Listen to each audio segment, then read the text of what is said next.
Hello everyone, and welcome to the channel that loves a challenge. I am your host, Zanovox, also known as apparently my avatar was having a conniption fit. Yeah, I don't know what the hell was going on there.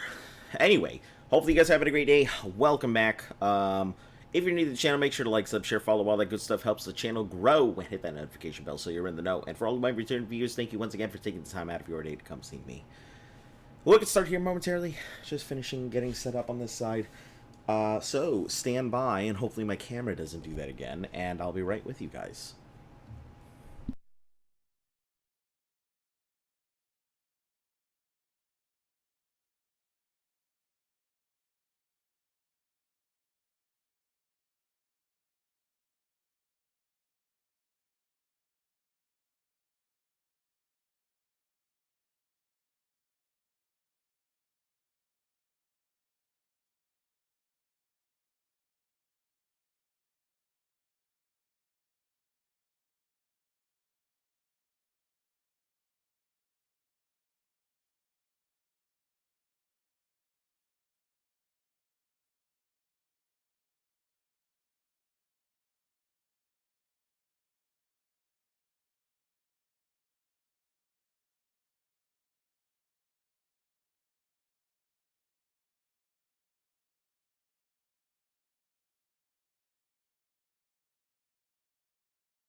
Alright guys, I am back.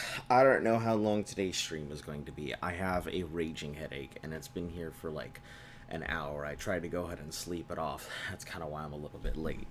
But we'll go ahead and at least put in some time, if nothing else.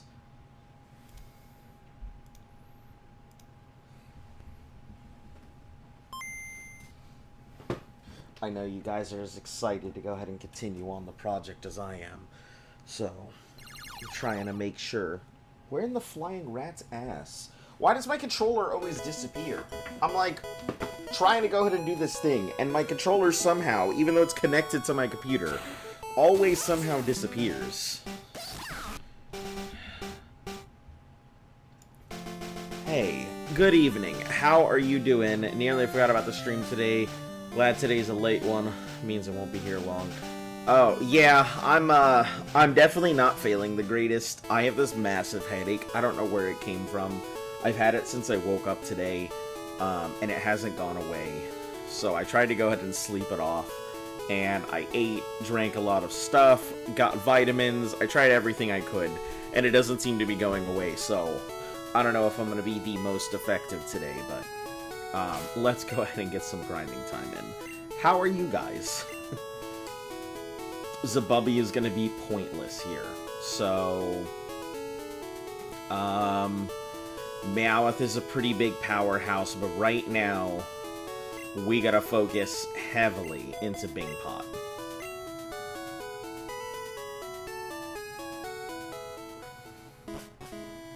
Still not out of Diglett's yet?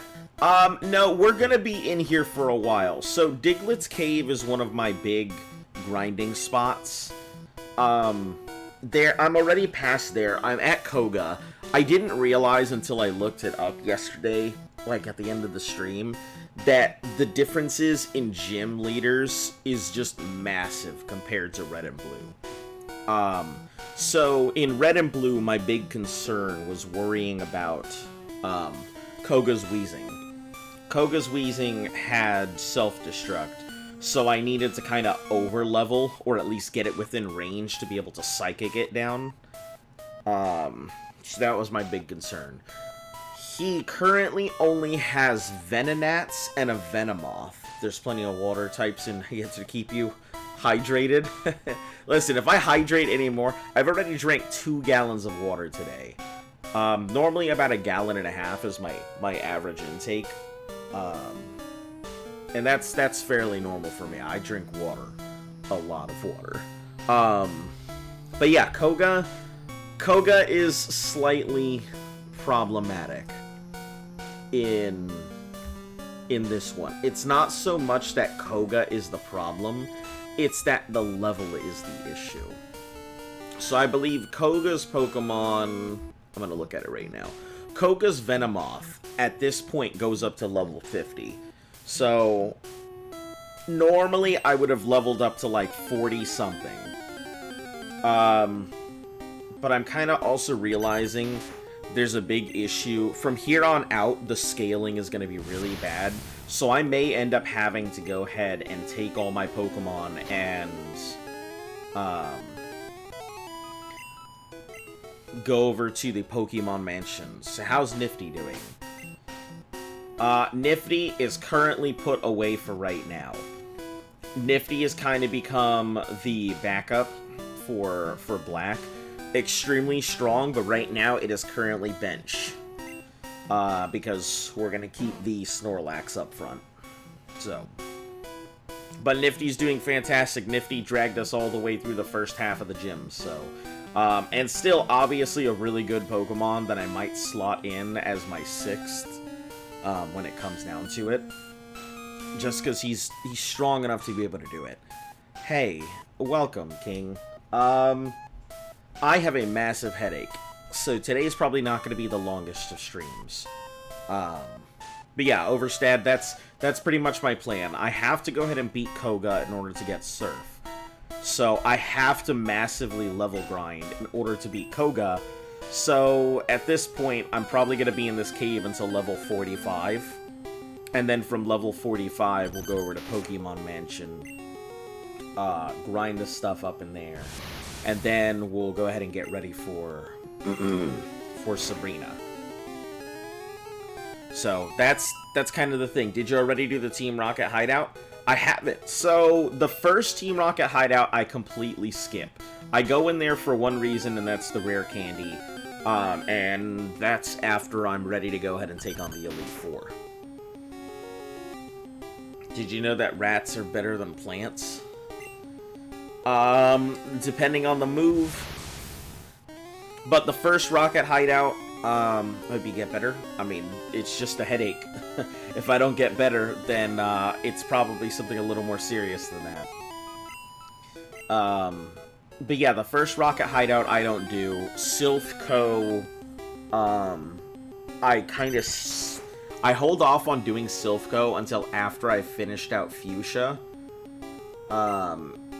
Then I go into Pokemon Mansion, grind for a bit, head over to Fuchsia, finish off the thing, get my Master Ball, get my Lapras, then I have to go grind the Lapras in the cave, then go grind the Lapras in the mansion.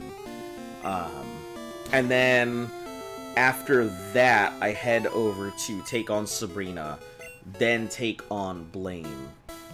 But the levels are really weird. I believe that for Rhydon, or Rhyhorn, whatever it is, for Giovanni, it's level 55, which I'm used to it only being level 50. It's late for you, you're out of here.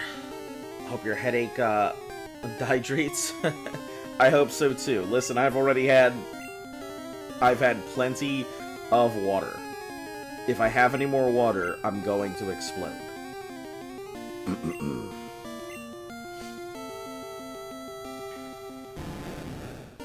But yeah, I don't think the stream is gonna be too long today. Yeah, even the light that I have off behind me is too bright for me right now. I don't know where this came from. It's just been there all day, so... I've already done everything I can. At this point, it's just something my body is like, why are you alive? So... Anyway, let me not sit here and complain about myself. How are you all doing?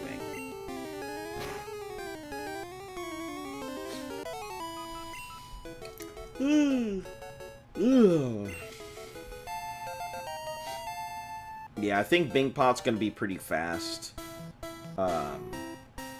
Getting it to level 45 isn't gonna take too much, I think. Compared to some of the other ones, getting it to level 45. I think if I can get everybody else to 40 and get Bing Pot to 45, well, everything from here, from this gym onwards, is level 50 plus, so I guess it is going to be a little difficult. But I do need to get through Koga in order to be able to get to my secondary grinding spot, so at minimum, Bing Pot needs to pretty much just level grind.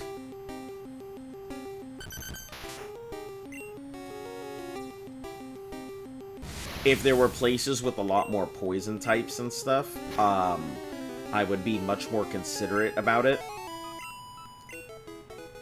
But these Diglets offer quite a bit of XP for their for how easy they are.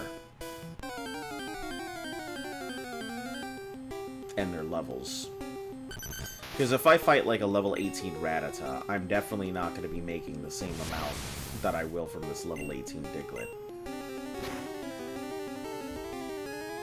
180 something from this Diglett. Oh, 208 from the level 18. Excuse me.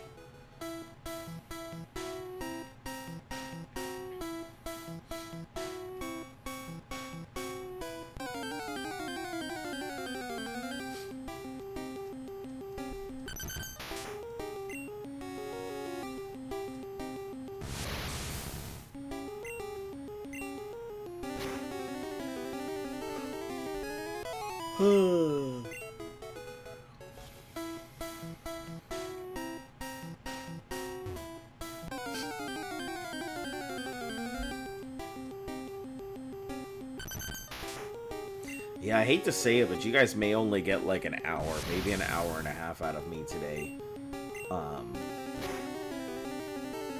I don't know what it is.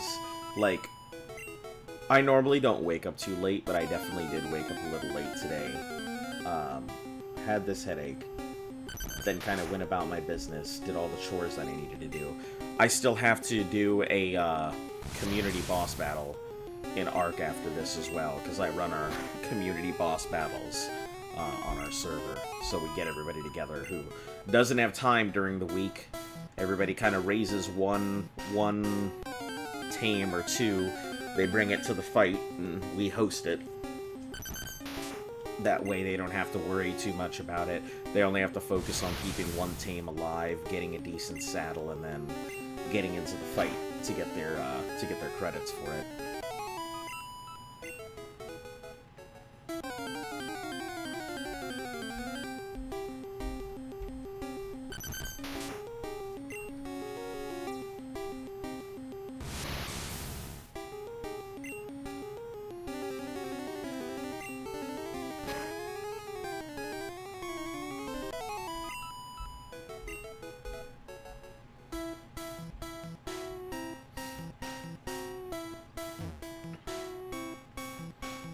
Did anybody get to do anything fun this weekend? Anything exciting?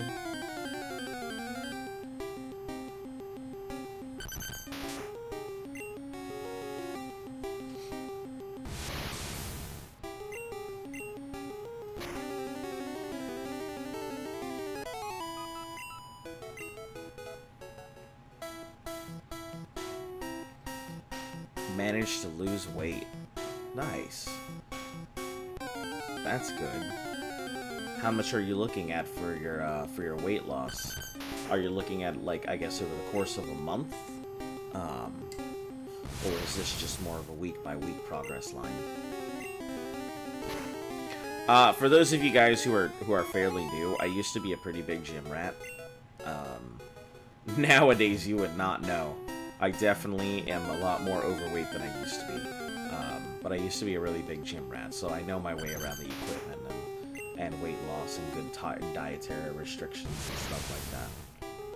I just got into a massive bout of depression and it just kind of ate me alive. And I ate everything else alive. So...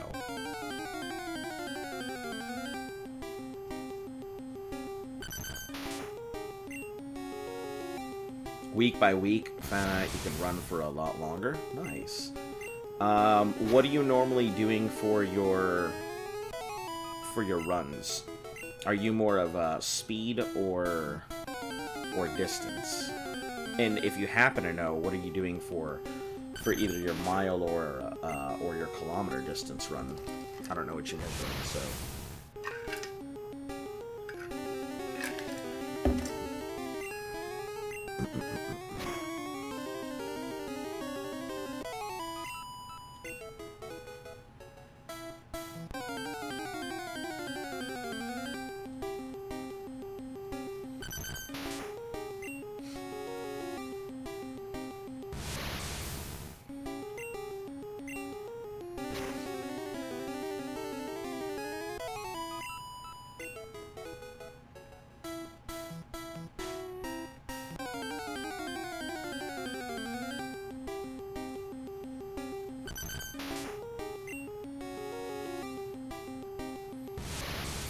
Just go for jogging, pretty imprecise. Before I get to 8 minutes, jacked up to 20 before giving up. That's good. That's good. Continuous cardio is pretty good. Cardio is one of those things that I have a love-hate relationship for. I used to be extremely good at running.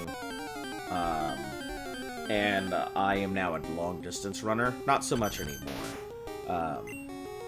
But running is one of those things that I find, once you start running, it's very easy to stop running, and as soon as you stop running, it's very hard to start again. So your best bet is to just keep moving. My dad would always say that walking is still moving forward, so don't stop, even if you have to slow down. Yeah, that's good. If you're getting a good jog distance, and you're able to continuously jog, that's all right. Let me run some rough numbers. If you're running, get you, it's between that or play DDR. That is hilarious. So, I got my PS2 back, and we have our DDR mats and everything. I need to really upgrade to one of those good DDR fiberglass mats that I used to have back in the day. We also have our local arcade has a DDR machine in it. And, like, we're not talking like the old DDR. It's got one of the new DDR machines with all the upgradable stuff where I have a Konami card that I can keep track of my stuff and everything. It's pretty cool. And it's fairly cheap. I think it comes out to, like, $1.50 a play, which is, you know, nowadays pretty unheard of, but... multiple kinds of pads. Oh yeah, there's plenty of pads. So like the A3. Yeah, I think it is the A3 machine that they have, or something like that. It's the all-white one with the Konami scanners, so I assume that's the A series. And I believe it also gets updates here and there, so it gets a lot of new songs. What I'm thinking about getting one of those tech, I can't remember. They're one of those French pads, the French metal ones. I think they're called like tech pads or something. They're designed to go ahead and be played at home on the PC and stuff. Get one of those, I should be good. My main issue is, like, since I put on a lot of weight, my body just doesn't handle the same way that it used to. And although I personally know how to do all of these things, because I used to play, like, competitive level DDR. My body cannot keep up with that. I know the steps, and I can move as quick, but, like, my respiratory system is like, what are you doing? So I can absolutely read the notes and everything and keep up with it, but I just don't have the lungs that I used to.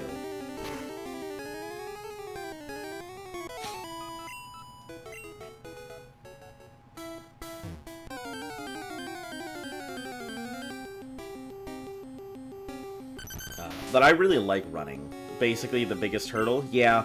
And that's one of those things, is getting used to a lot of that extra weight while you're getting back into shape is kind of difficult. Having to compensate, knowing that a lot of your joints and stuff are gonna feel that extra weight, and you can't put as much effort into it. Just because you're gonna put a lot more strain on your joints than they're used to and stuff like that. Yeah. Was able to do hard song, wasn't able to before because of stamina. Yeah, and that's the thing, as you're losing weight, you're definitely gonna feel your stamina increase. You're gonna feel a lot better about doing things. My personal favorite thing to recommend to people is, if you haven't done it and you're a-okay with getting a little messy, mud runs are a fantastic way to gauge your measurement of how far you've come, as well as to have a lot of fun. Mud runs, you're gonna get dirty and gross and covered in mud and go through swamp waters and like muddy pools and stuff like that, and obstacle courses, but you're gonna have a whole bunch of people also doing that exact same thing with you. And if you feel like you're gonna falter, there's gonna be somebody who's gonna be like, come on buddy, let's keep going.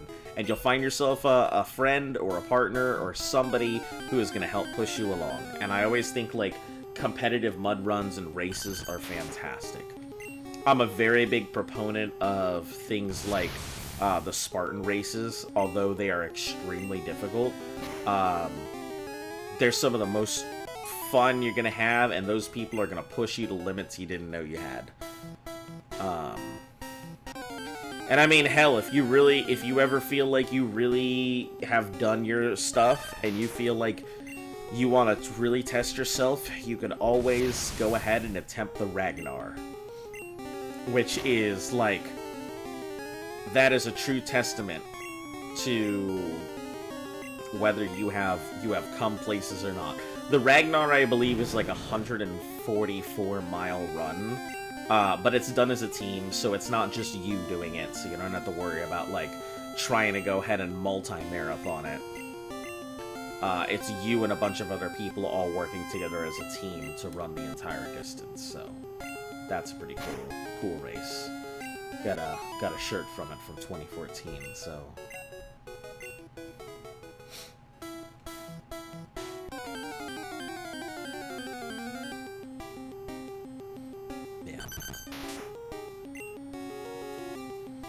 Never really big fan of other people. Just feel like it's better when it's people cheering me on. Yeah, and I think that's kind of races are kind of a good way to do that. If you've never run like a 10K or anything, or attempted to go ahead and do something like that, I would say sign up. Running a race it's different because runners are not like the kind of people who are going to be in your face about a lot of stuff.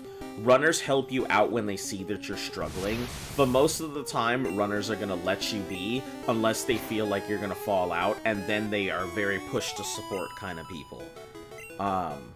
Runners are a very different crowd. When you find a good group of people who you can run with, they're extremely supportive, but they're not invasively supportive, I've found. So... yeah, I would say if you haven't attempted it, go ahead and sign up for some races. See how you feel about it, because it's a great way to go ahead and push your limits and really get to know people. Marathons, kind of interested in, don't feel ready. Rather play DDR buddies and try and style on them. All right. Yeah, DDR is I'll tell you, it is a very good way to go ahead and build up muscle. And lose weight. DDR is what kept me skinny through all of high school. I would spend all of my time over at the Van Skate Park, playing DDR. And, yeah, it was pretty fun. I wasn't even like that great at it. I'm also a no bar user. I don't use the back bar, which if you see it, it's very funny. I learned off of this guy who, he was a style competitor, and he had this thing for drunk dancing, and it was playing DDR while off balance. So he had a lot of this stuff memorized, and he would grab a bottle of water and do the whole drunk stepping all over the thing, and would kind of like trip onto notes and fall onto notes with his hands and stuff, and like slap things while he was drinking, and it was great. It's a very funny looking style. But it's designed to be able to do a lot of speed techniques without the bar, because you're always slightly off balance and pushing into the direction that you need to go. So you learn to, like, fling your feet and move your feet extremely quickly in the directions so that you can catch yourself into it. And it's my style, and people watching me do it think it looks really odd. But it allows me to move very, very fast without that back bar. So, I don't know. I enjoyed it. I don't give a fuck if people think it's funny. Sure, some people may laugh when they see it, like, when it's actually done with its style for the songs it's meant to do, like Bag, or Jam Jam Reggae, or things like... It's meant for notes that are kind of fast, medium pace, but are all over the place. But it works out when it comes to speed songs, because you're able to, like, really push it. Yeah, those are fun. I can actually do spins and songs and doubles. Still prefer bars, since it can reach my full potential. Then, like, 80% kind of deal. Yeah, I getcha. Getcha. Some people are bar players. I just never learned it. The DDR machine that I learned how to play DDR on did not have a back bar to begin with. Somebody had broken it off a long time ago. And so a lot of the people that learned to play without the back bar. I mean, I remember the days when that DDR machine itself, there was nobody there for like hours on end, and I would just slam money into it. And I remember my dad gave me like $50 or something for a birthday, and one of my dad's friends he was living us with at the time, trying to go ahead and get back on his feet, and he had taken me over to DDR machine, and he got so mad watching me like throw all $50 into that DDR machine. Because he was like, you could be using that for something else. That $50 could be for... I'm like, I'm using my birthday money for the thing that I want to spend my birthday doing. Am I doing something wrong here? So, yeah, DDR and I have a long storied history. I kind of miss the old machines. I kind of miss being able to, like... The thing that I hated about playing at home was when you had the soft foam pads initially, because that's how everybody starts. You get the soft foam pads, and then, like, it's terrible.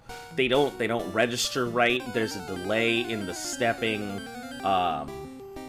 They move all over the place, and then you upgrade to another pad, and you get used to that, but then the steps are slightly different, and yeah.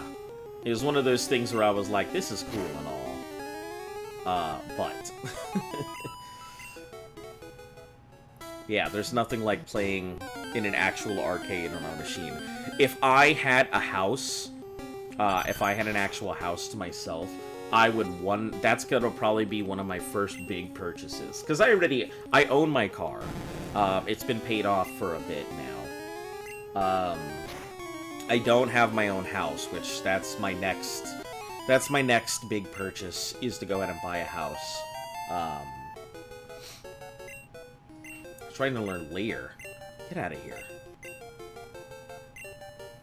But if I can get a house, I'll go ahead and put a DDR... I'll save up to buy a DDR machine to put that in the basement.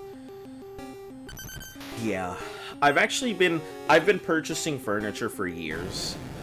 So I have quite a lot of a lot of furniture, bed frames, and couches and stuff that I've had for a long time waiting to fill into a house.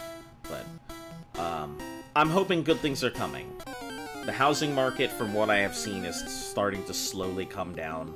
Interest rates should be low as they can be in 2024, which means I might be able to get a decent house. Even if I don't put a down payment, I could probably use a VA loan to do so, but yeah, you guys have no idea what I'm talking about, but but I figure I'm just rambling anyway. For those of you guys who are old enough to understand the housing buying process, it's a pain. And if you don't know, it's still a pain. So yeah, just saving up for that right now.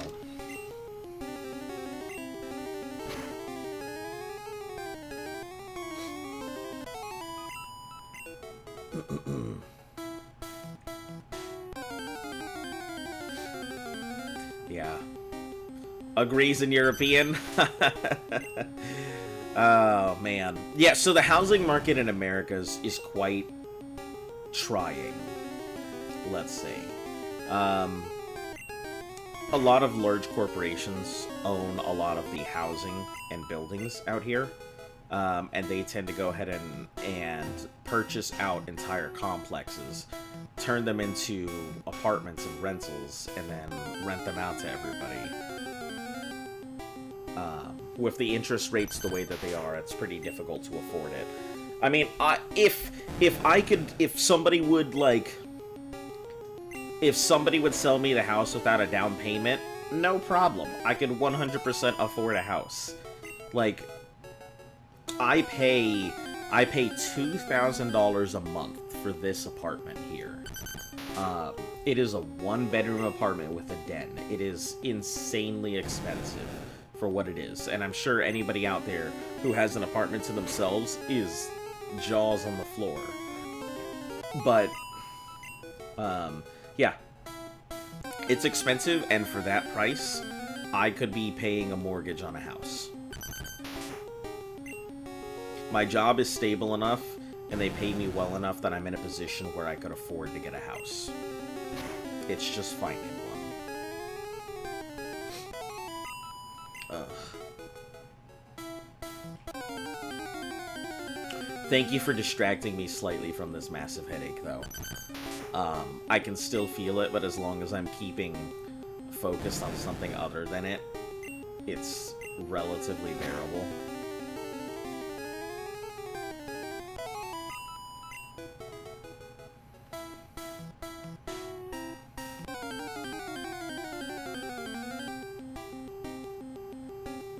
We're gonna go to each of these Pokemon until they run out of moves.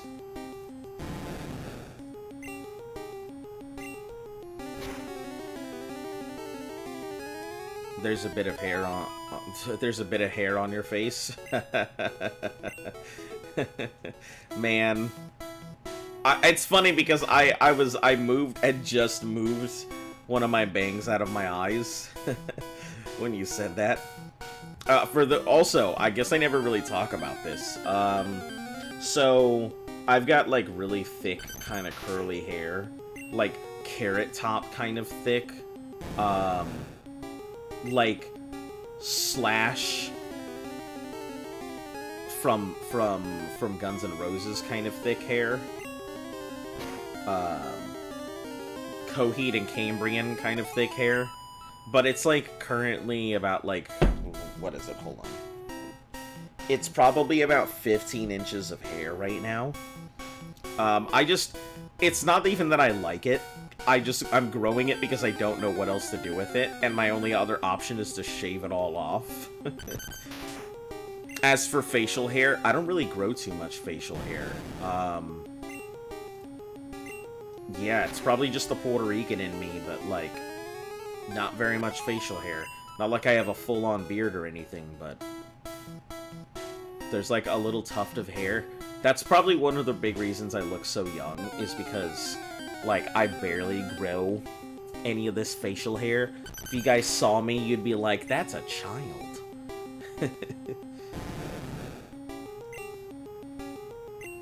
Donate your hair? I would, but it's not that simple anymore. The issue of donating hair is a lot of those places that have hair donations and stuff, they're so full of people donating hair that you now have to, like, pay them to take your hair rather than them just taking your hair, and a lot of times they won't really do anything with it. There have been a lot of cases of things like Locks of Love and charity corporations that take in hair have been caught just throwing it out or burning it or whatever, because they have so much of it. So donating hair isn't as easy as it used to be. I used to do a thing where I would do a live stream and shave off my hair as people donated, and then we'd go ahead and shave off my hair for charity. But people don't really seem to donate that much anymore. I think after COVID, I kind of noticed that a lot of people stopped doing it. So it made no sense for me to go ahead and do anything. I mean, maybe if I grow it out long enough, maybe if I have 2 feet of hair and people are like, holy shit, you mean to tell me we can shave off 2 feet of hair? Maybe people. Funny ideas donating to shave half of your hair and beard. Yeah, that's what we used to do. That is definitely what we used to do. I remember the first time I did it, and we started donating and stuff. People did the most obvious thing and took the hair right off of the middle. So, yeah, it was that way for a while. It was pretty cool. I actually, I really enjoyed doing it. I'm hoping in the future that maybe I can run a charity stream where people would be interested in doing that. I'll probably end up donating the money to local children's hospitals and stuff. I'm a big proponent for Extra Life. You know, they do charity stuff to help raise money for primary children's hospitals and stuff.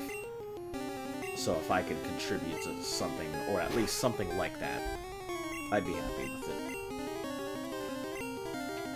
Meowth, are you serious? How do you keep missing all of these? They're just tackles. It's wholesome. Yeah, I got really into Extra Life when I was stationed out in Utah. The guy who started Extra Life, I believe something happened to his kid. Have to go. Have fun weenie grinding. I will do my best. You have a fantastic day. Keep up the good work. Tell me if you decide to sign up for a race. I'm always excited to hear about that stuff.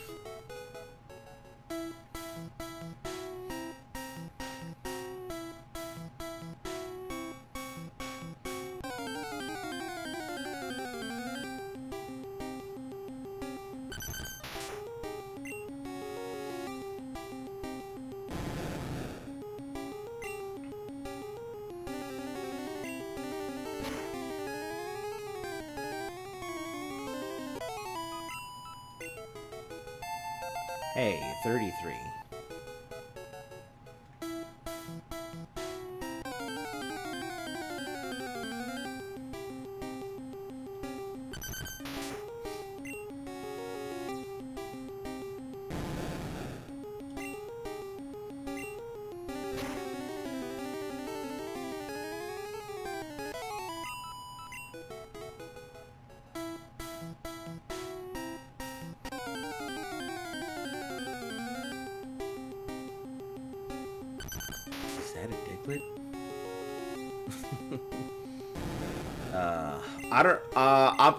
Let me crunch some numbers real quick after I get out of this Diglett here.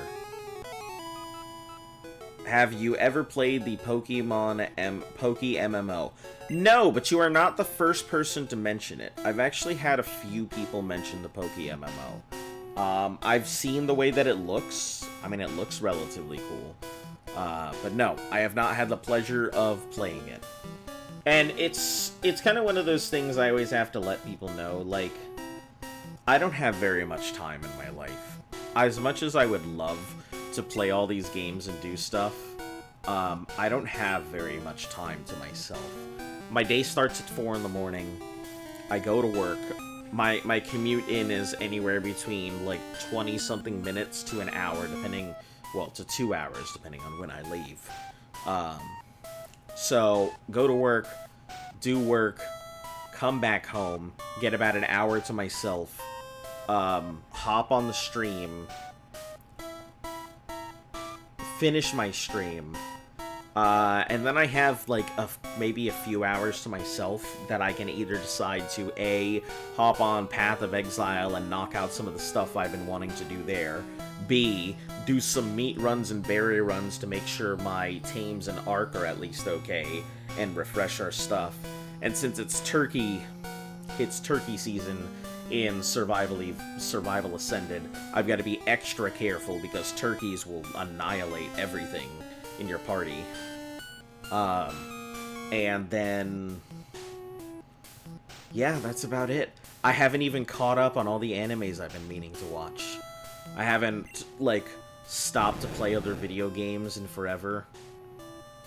Okay, look, pause. Let me number crunch. 3, 6, 3, 6, 8, 2. Bing Pod, I'll have to get up as well to 5. 8 to 1, 9, 6 to 5. Something and change. 3, 4, 88. So roughly about 10.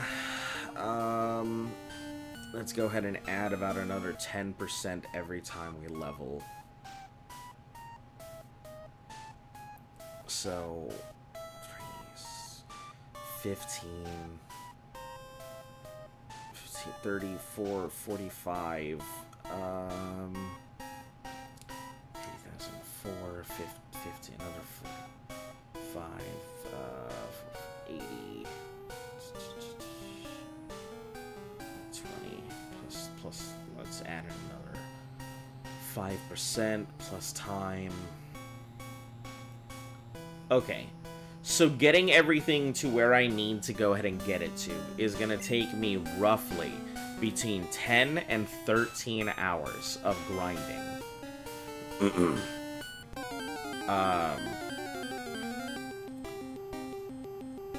Yeah, between 10 and 13 hours. So I assume we'll probably be here in Diglett Cave for at least, including today, at least another 2 days of grinding to get everything roughly to where I need it to be. I need Meowth to be around level 40. I need Bingpot to be level 45. And the Snorlax is give or take. It's optional whether I get it there. But the Lapras also, I'm going to need to get that high. So that's what the extra hours are. I think 10 hours would be to get everything where it needs to go, and then the possible extra 3 hours for the Lapras.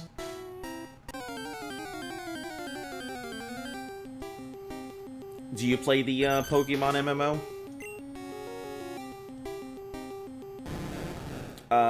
Why do you need those stats?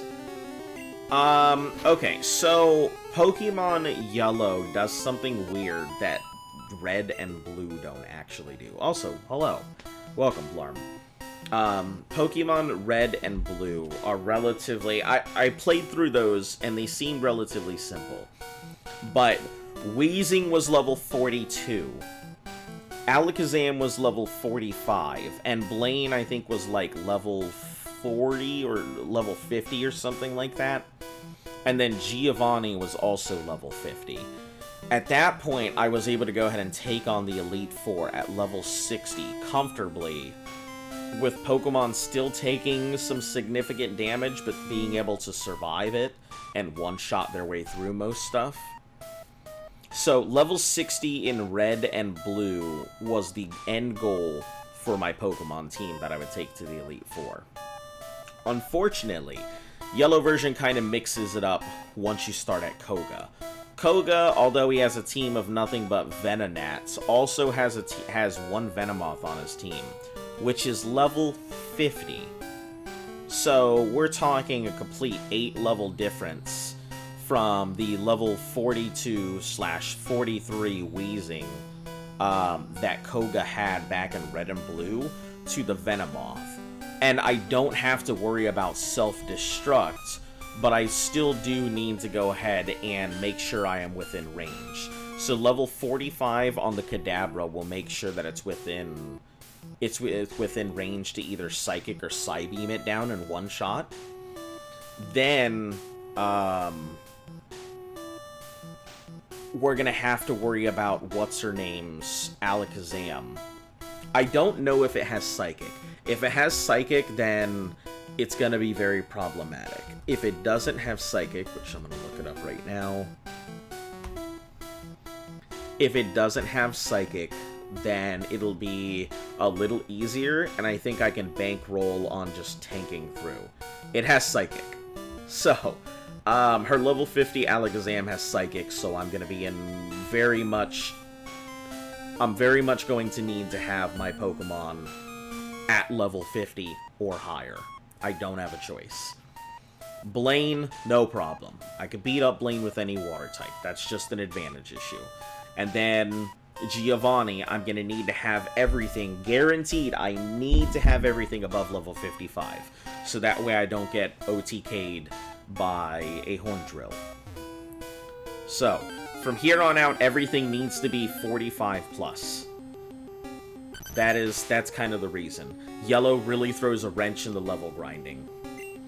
And because I need to take out Koga in order to get to my secondary grind location in Pokemon Mansion over on Cinnabar, I have to grind in Diglett Cave. I don't have much of a choice. There are some other places, but there is no safer place with better XP gains than Diglett Cave.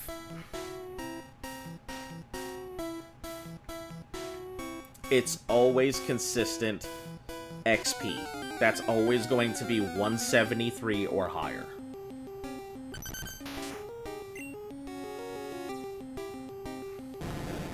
So yeah, that's why I need the stats.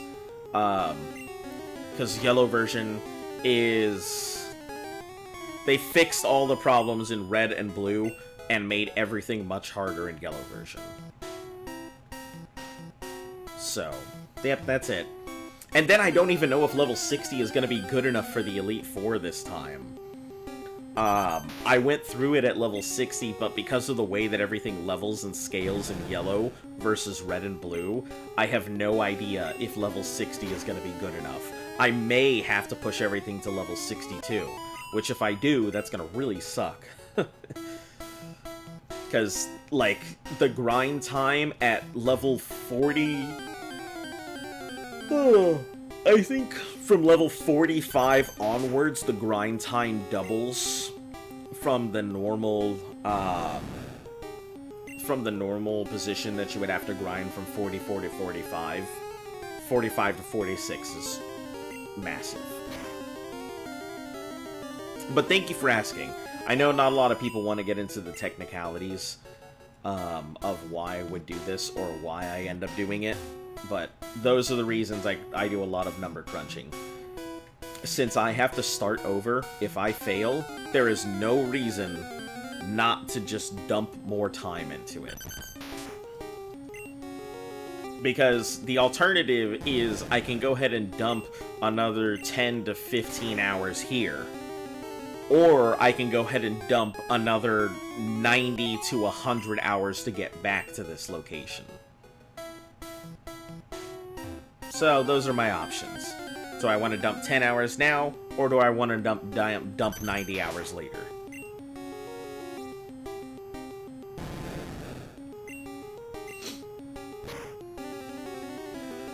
The choice is fairly obvious.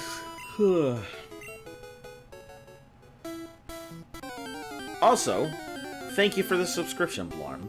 I tend to broadcast Monday through Sunday. My usual broadcast time is like 2 to 3 hours. I have a raging headache, so I wanted to at least put in some time. But I probably won't be putting in a lot of time today.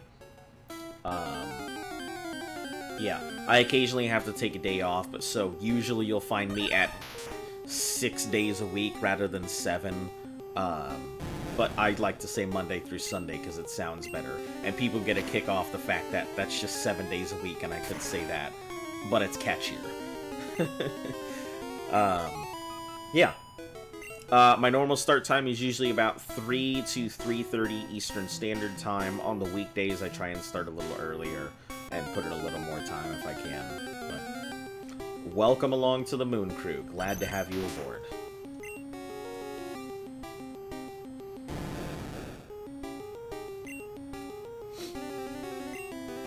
I don't really have any reason for the whole... I guess people are just part of the Moon Crew is what it was originally called. Because back when we were playing Ark, every time the full moon rolled around, everybody went fucking nanners for some reason. So it kind of just became the name for the crews, for a name for the people that popped in. But hell, if people have better names of whatever they want to call themselves, I would much prefer it.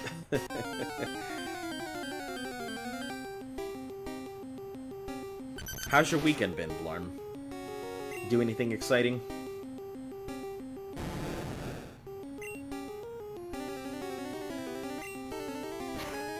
We'll go with the Bite, and then Bubble Beam, and then Surf. We should be able to get, I think, we'll get to level 34 here.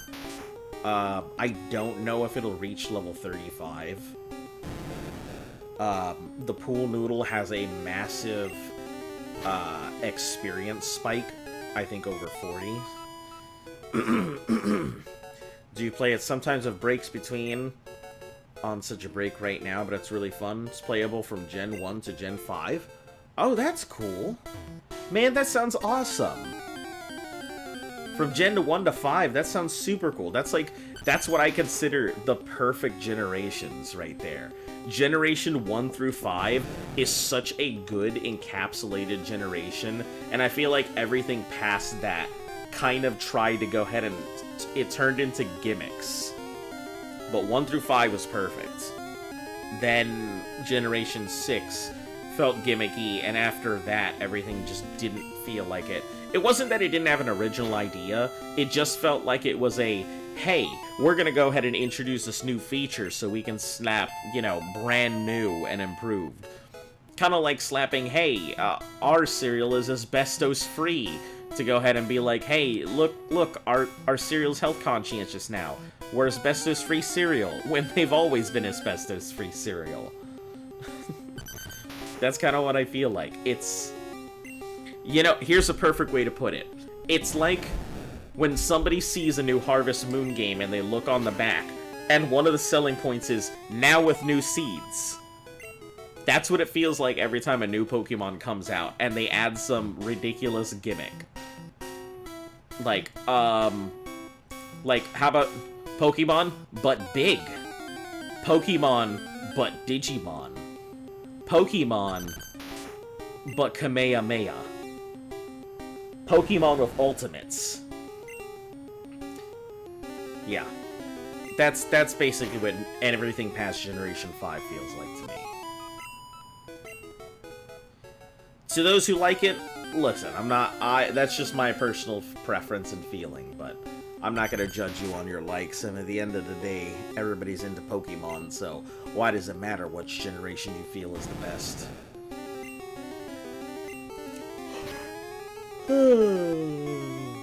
Oh, goodness. And every time I yawn, my head hurts, too. It's the worst.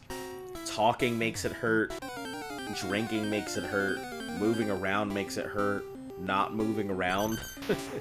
I don't know what this headache is, but it has just been... It's been a massive migraine, and it's making my eyes tired, too.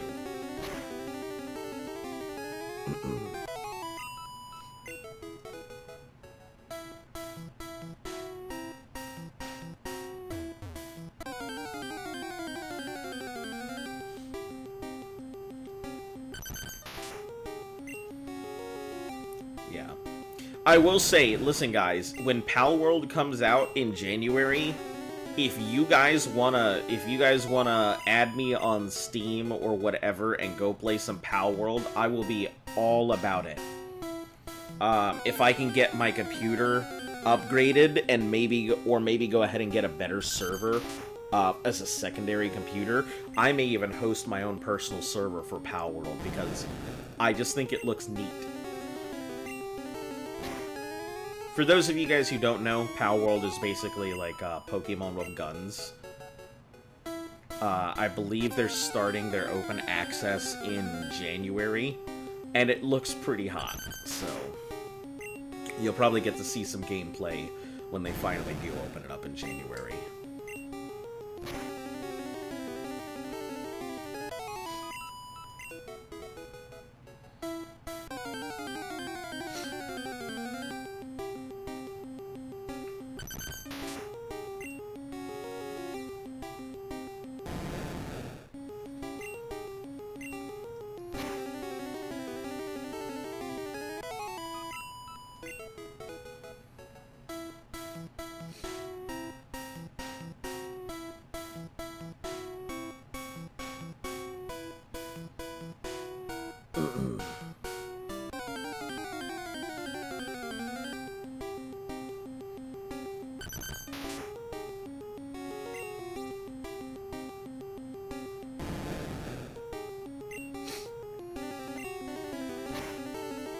Also, if you guys ever want to see something other than Pokemon, you guys only need to ask.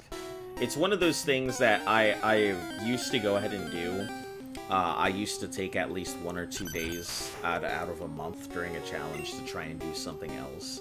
So, if you guys are ever interested in seeing other stuff, please. Pokemon with guns, just watch the trailer. Yeah, that's exactly what it is, Pokemon with guns. I am so excited for it. I can't even begin to tell you the grin that pops around my face when Pokemon with guns. But it looks good, doesn't it? It looks great. It actually looks... It looks like the kind of gameplay that we want in a Pokemon game. Like, even if you were to take the guns out of it, the gameplay itself just looks good. Yeah, I want to be able to go ahead and control active time battle Pokemon. I want to actually fight the thing that's in front of me, not wait for it to slap the shit out of my Bidoof and then be like, Bidoof, go ahead and use Bat! Like, that's not what I want. I want to have all of my things attacking a big boss at once. Or, you know, have more than just getting slapped, get slapped. That's all. That, I think, was the most important thing about it. Even if it had guns and it didn't have the same gameplay, I don't think I would be anywhere near as interested. But Pokemon with active time battle sold me so hard.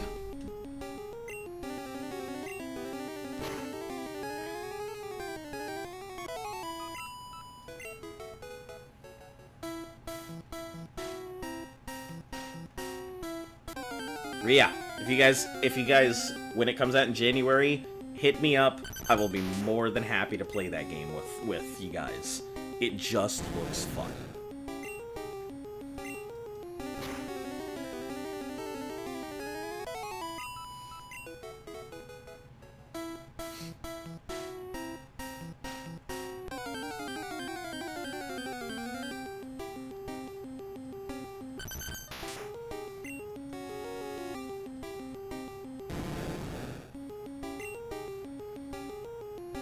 We're out of bites, we're out of tackles, now on to the bubble beams.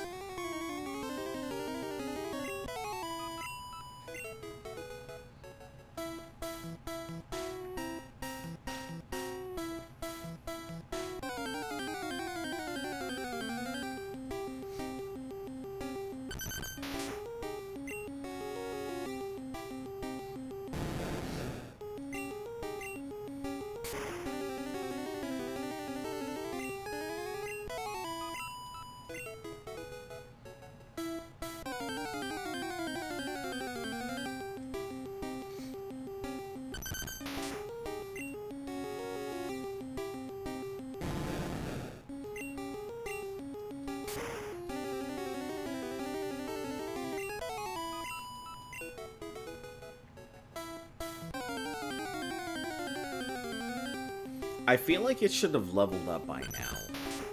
I feel like it definitely should have leveled up by now. So I'm kind of wondering how close it is.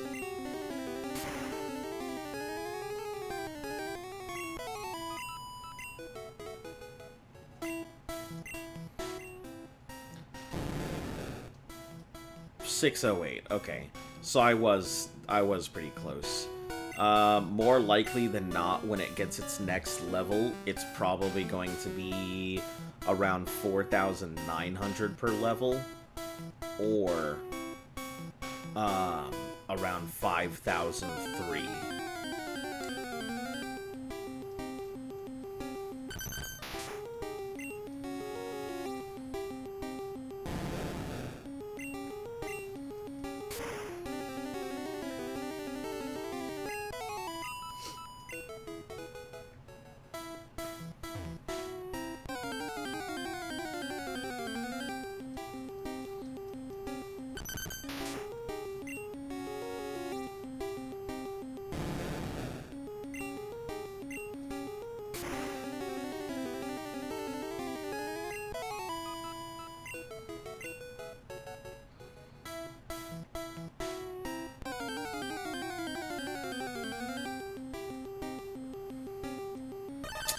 Man, why would you have to do that? Now I gotta add, like, 400 XP extra to my calculations.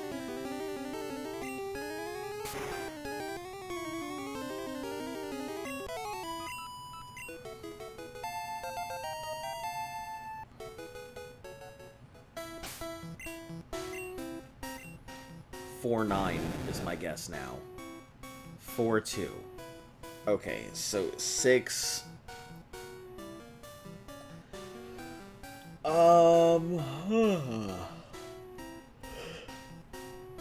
4.2 with the 6, that means 400 carry. So it was 4.6, which means the next level should be 4.8, and then next after that should be 5 to 5.2. I cut off a lot of zeros when I'm running numbers. There's no reason to have the extra numbers. We all know I'm talking in hundreds or thousands.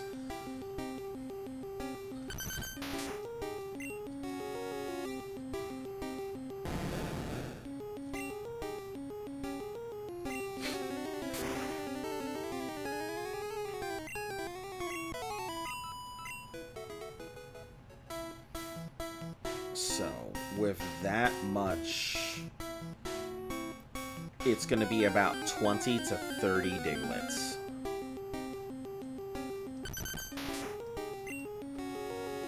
I'm going to say more likely like 22 to 32 Digletts.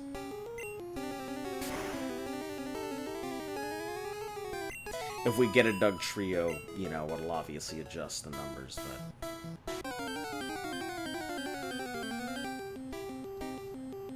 there it is. One Doug Trio is actually worth roughly about 3 Digletts when I run the numbers.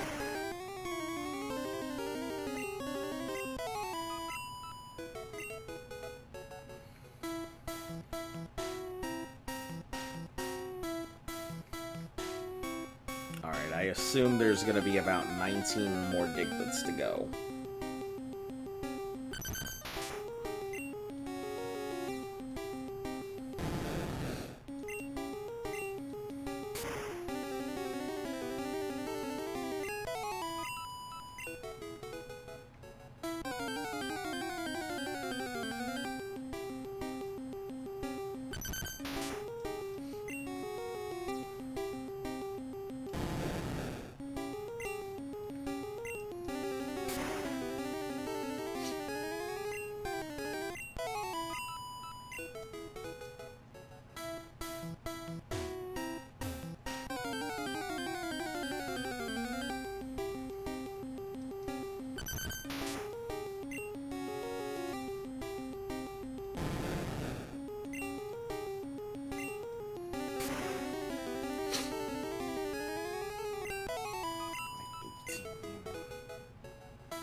17.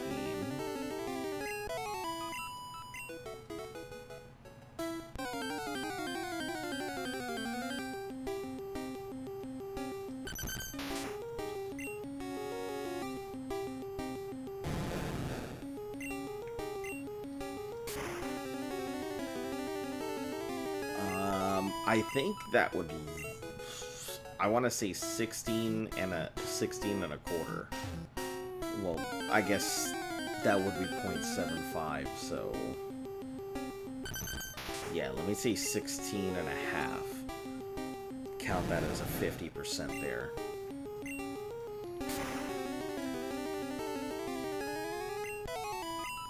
Okay, this should be 15.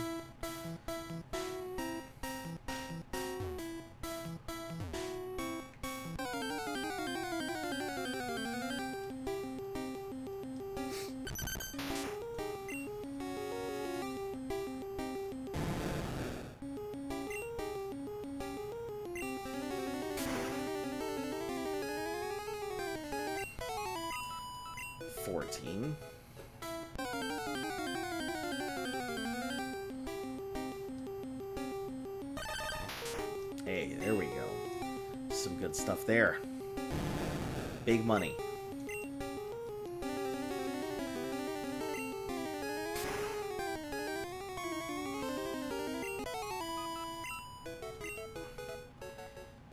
$14, $13, $12.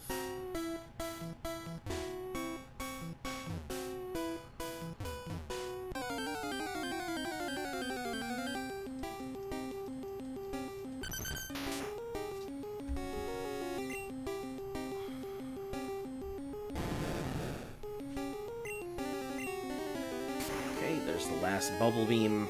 Now from here on out it surfs.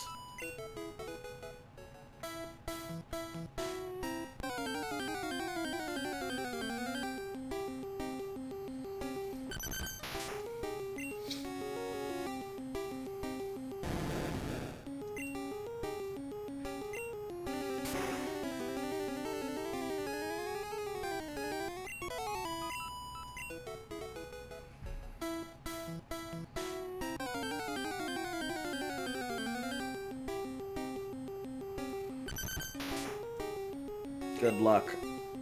The official channel. Hey, welcome back. Yeah, I'm doing my best, you know. How have you been? It's been a few since you popped in.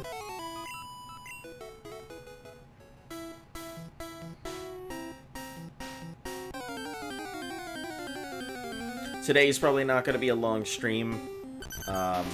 As I was stating to everyone before, I have just a massive headache.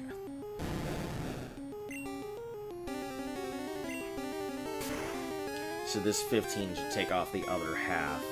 So that should leave me with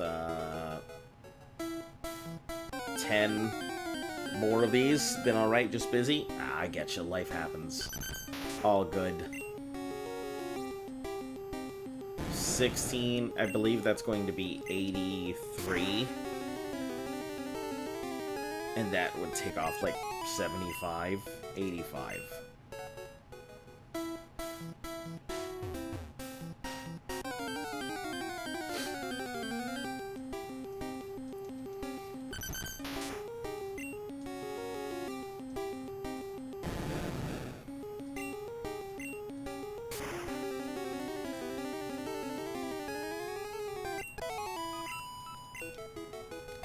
Oh, okay.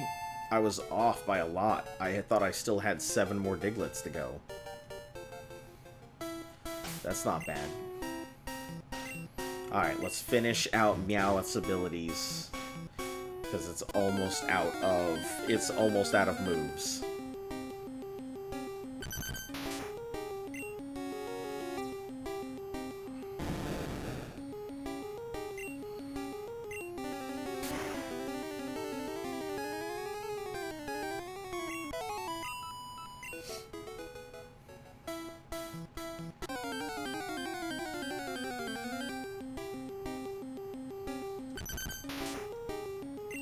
Ah, shoot. I gotta go and check the amounts. But we'll go ahead and, I guess, minus out 4 or 450.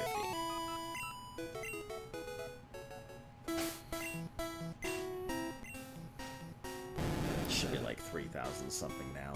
46. Yeah, so I was right. The spike increase on our pool noodle is way higher than most of the other stuff we've got.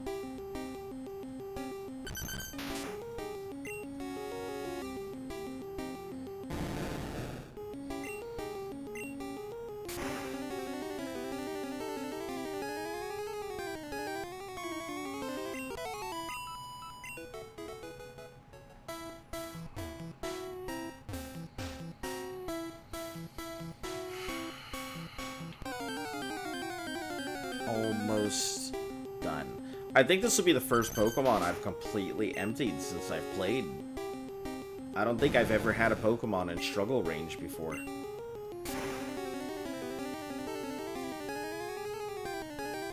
I got close with,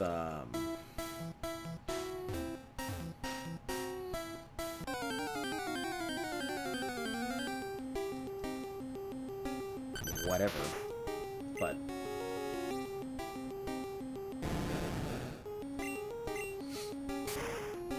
yeah, using my brain too much is just making my brain hurt. So I'm running the numbers, but I'm trying my best not to like think too deep into it. So if my math is slightly off, that's fine.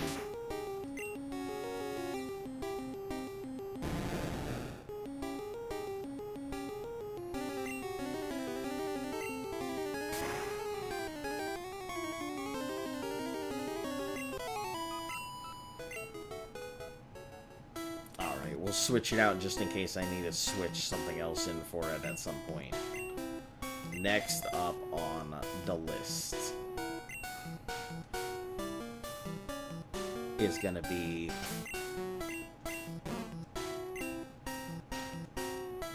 Snorlax, which I think only has Headbutt, so it's not like I'll be able to grind this thing very much. I'll be able to grind it a bit, but...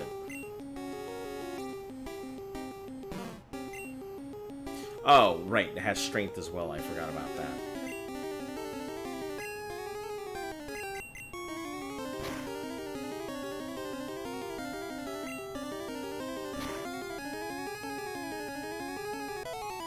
New Pokemon I gotta be careful about, because I don't know how they're gonna react. It's obviously slower than anything else in this cave.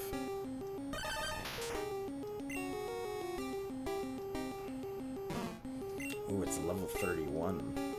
And dug a hole, of course. Alright, Meowth, do your thing. This is why I kept the surfs around.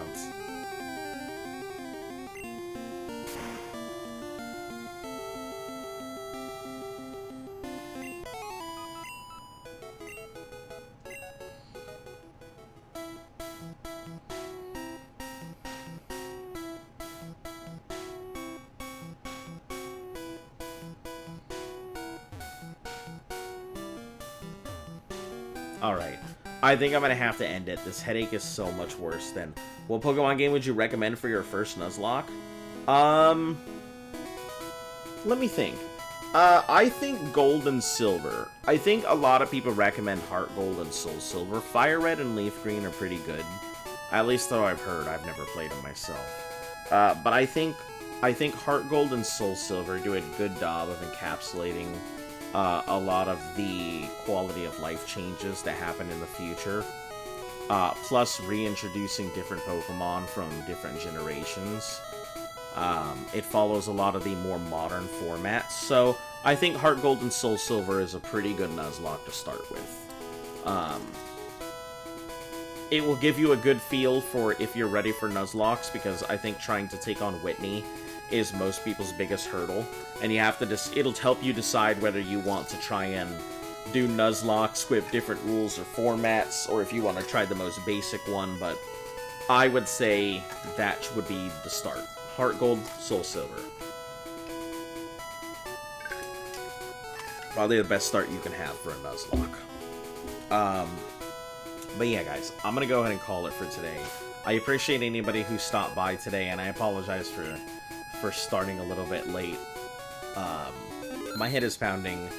I'm gonna go take like a Tylenol or a Motrin or something and go lay down.